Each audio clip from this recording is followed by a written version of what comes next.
Bienvenue à tous et ravi de vous retrouver. Aujourd'hui, c'est la journée mondiale de l'hémophilie, journée célébrée chaque année le 17 avril.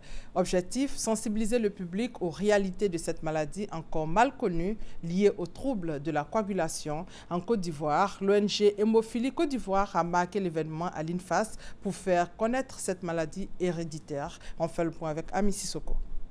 Herman, 3 ans, est hémophile.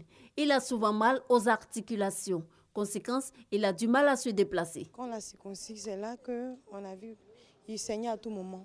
On ne savait pas que je sais pas si sa tête aussi a coigné quelque chose, ça peut s'enfler juste un peu.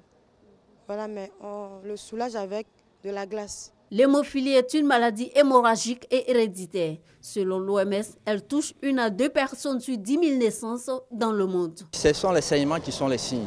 Et ce sont les saignements qui entraînent des conséquences, et des conséquences graves. Parce que les saignements peuvent siéger partout. Si le saignement siège dans la tête, c'est un coma et l'enfant meurt. Si le saignement siège peut-être au niveau de la bouche, de la langue, alors ça peut étouffer l'enfant. Ça, ce sont des accidents graves. Mais il faut savoir que l'enfant naît avec la maladie, donc il va mourir avec cette maladie. Il y a une série de traitements. Pour donner un visage à cette maladie, le 17 avril est devenu la journée mondiale de l'hémophilie. En Côte d'Ivoire, ce sont plus de 2000 personnes qui sont touchées par cette maladie rare et méconnue. Alors, 2 jours avant la célébration officielle de cette journée, cérémonie timide à l'Institut national de formation des agents de santé INFAS au CHU de Treichville.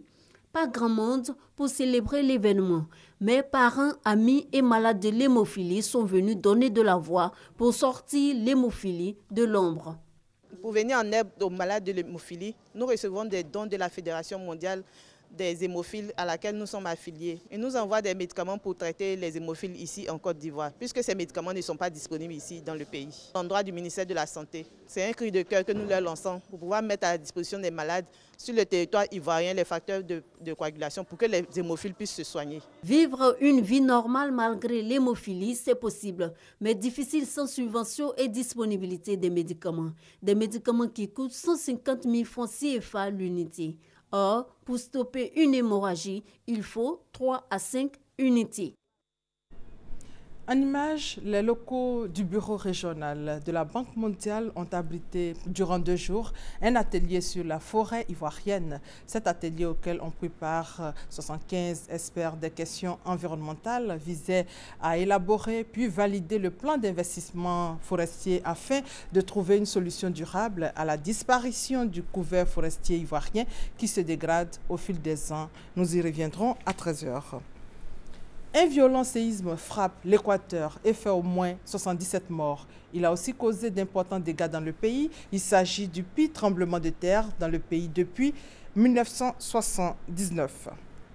Au Congo, Denis Sassou Nguesso investit pour un nouveau mandat de 5 ans. Le président congolais Denis Sassou Nguesso a prêté donc serment samedi à Brazzaville devant la Cour constitutionnelle qu'il a investi pour un nouveau mandat de 5 ans après sa victoire contestée par l'opposition à l'élection présidentielle anticipée du 20 mars dernier. Et en bref, le chef du principal parti d'opposition gambien a été arrêté samedi lors d'une manifestation, événement rare en Gambie, demandant des explications sur la mort en détention d'un haut responsable du parti. Toujours dans l'actualité, le pape François s'est rendu à Lesbos samedi pour soutenir les migrants qui s'amassent depuis des mois sur l'île grecque.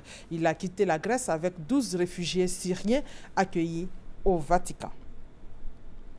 Vous le savez, Abidjan a abrité du 4 au 8 avril la 29e conférence régionale de l'Organisation des Nations Unies pour l'alimentation et l'agriculture, la FAO pour l'Afrique. Objectif, donner une impulsion à l'agriculture en Afrique pour assurer la sécurité alimentaire des populations. Pour faire le bilan de ces assises, le magazine du dimanche reçoit pour vous aujourd'hui à 13 h M. Koulibaly Siaka Minaha. Il est le directeur de cabinet du ministre de l'Agriculture et du Développement rural. Rendez-vous donc tout à l'heure à 13 h. Merci de votre fidélité.